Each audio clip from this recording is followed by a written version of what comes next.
Mapagpalang araw mga lalabs. Ngayon po ay nandito pa rin ako sa blueberry farm.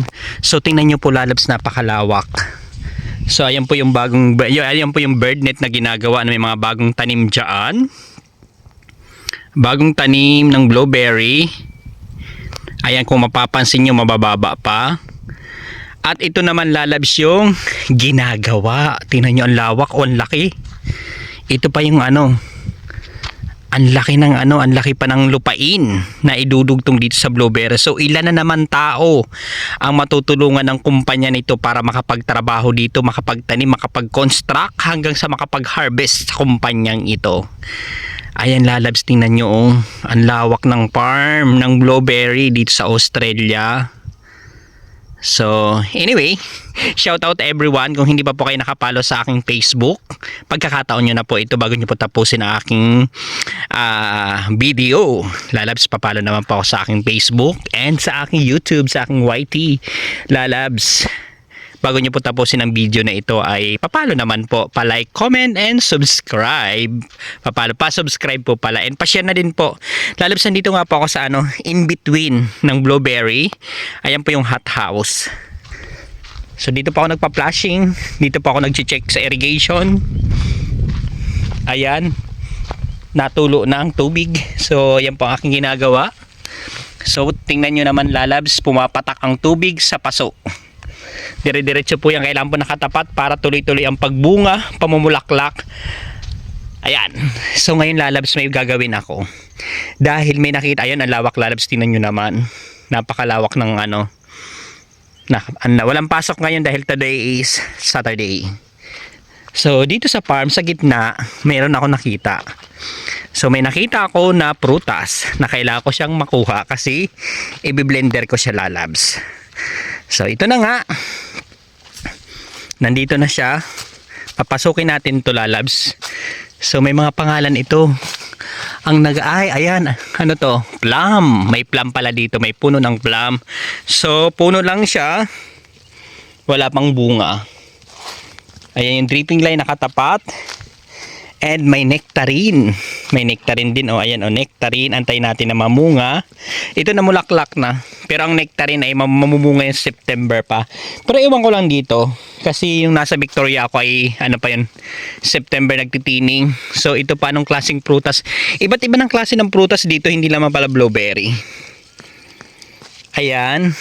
And nandito may granada. Pomegranate. May granada. So, ang gagawin natin dyan ay pipitasin na natin. So, ito pa. Ano pa nakasulat dito? Please handle with care. Apple. Fuji apple. So, tingnan natin kung may bunga. Ay, ito may bunga lalabs. Ayan, may bungang apple. So, ito. Anong pangalan? Golden. Delicious daw siya. So, tingnan natin. Kukunin natin yan. Dahil magbi-blender ako. Tama-tama magbi-blender ako ngayon ng prutas para sa aking kakainin. So, lalabs please, sa mga nanonood sa akin dyan. Ayan, shout out po dyan sa taga Bohol. So, kay Brad Agusto. Shout out, mabuhay po kayong lahat dyan. Salamat sa panonood. And bago ko po yan pitasin lalabs ay ano pang meron dito? May mandarin, mango, ito lalabas, iba't ibang klase ng prutas. Ayan, more park, apricot, meron din apricot dito. So kaya lalabas, ito ang sinasabi ko dito sa farm. Pag nagugutom ako, hindi lang blueberry ang kinukuha ko, dahil ang pagkain ko ay siyempre nagkakaedad na tayo, kailangan thunders na, kailangan natin ay mag-ingat sa mga kinakain. So diyamang nandito ako sa prutas na nagtatrabaho, prutas nang kinakain natin. So less na tayo sa kanin, sa rice. And ang mahal ng bigas. Dito na tayo sa organic. Dito na tayo kukuha ng kakainin. So ito na nga lalabs. Ang gagawin ko ay pipitasin ko siya. So nakapitas na ako nito. So pipitasin ko yung apple dito. Asa na yon? Kasi magbi-blender ako.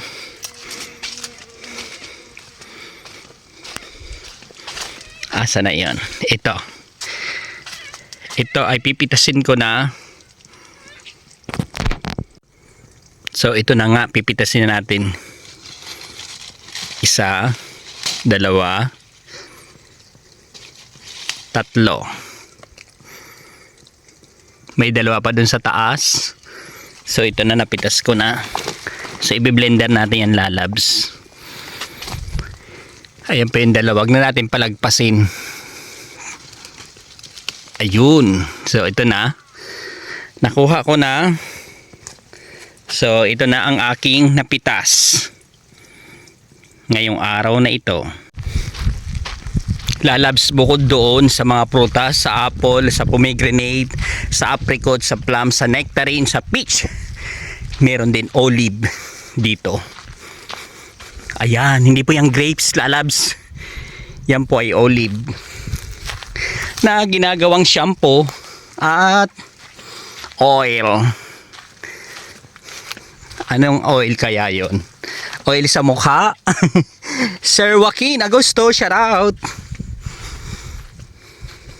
Ayan, dito na tayo sa gitna dumaan. Ay, hindi tayo makakadaan dyan. Puro halaman doon. Ay, sari-sari. Balik tayo. Ayan oh. Kala ko pili. Pili, yung pala yung olive. Dami. Ang laki rin ng paso na ginamit. Hindi rin nakadirect sa lupa. Lalabs, nandito na nga tayo sa blueberry. Ayan, lalabs, nakita nyo? Ang dito na namumulaklak. Pagkatapos mamulaklak, andyan na yung bunga, kulay green. Andito na yung iba. Andyan, ready na. Ayan, lalabs, kung mapapansin nyo, halos lahat na yan. Itong birdnet, 1. Ay, 1 ba or 3? So, ayan, lalabs, oh, nakita nyo. Ang dami ng bunga. Ang daming bunga. Kukuha tayo kasi ilalagay natin sa blender. So, ayan, pwede po kumuha. May nagre-request po diyan ako gawa raw ako ng content habang kumakain. Wala kasi akong videographer ngayon kaya hindi ko magagawa yun, pero sa susunod. So ito, lalabs, oh, pitas tayo ng blueberry. Pitas tayo ng blueberry. So ready na po itong block na to hanggang doon sa dulo, sa likod. So next month po ay start na ng harvest. Ayan, oh, ilalagay natin. Alam naman natin ang blueberry ay mayaman sa anti-cancer po ito, lalabs. Ayan, blueberry sa Australia. Nalalapit na ang pagpipitas at sigurado may bonus ka na, hourly pansahod per oras. Kaya ayan, lalabs, oh. Salamat po. Salamat sa patuloy na pagtutok at panonood. So ito na ang blueberry. Kuha tayo. So, ilalagay ko ito mamaya dun sa blender ko. Ayan, God bless everyone and thank you so much. Dios mabalos.